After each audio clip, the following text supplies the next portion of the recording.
صاحبك يقصد ايه بالكلام الغريب اللي قاله؟ ها؟ لا لا يا زينب، ما تاخديش في بالك، هو طول عمره كده. يعني معناته ايه الكلام ده؟ يا زينب مفيش حاجه بقى.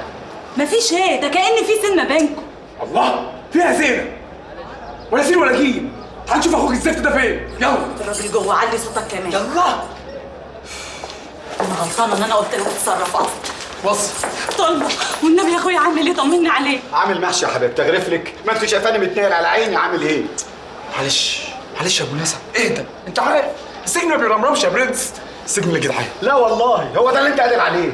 ما رحتش للراجل الكبير ليه كلمته عشان يجي يطلعني من هنا؟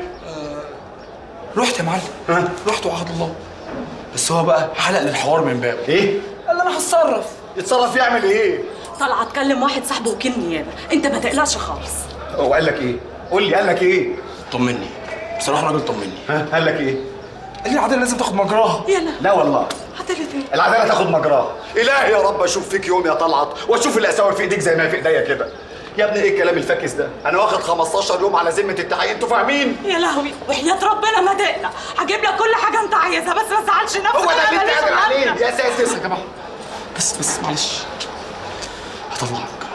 هطلعك يا طلبه. والله ماشي يا عم جيمس بوند، يلا يا عم. ما تقلقش يا اخويا والنبي. اتصرف بقى.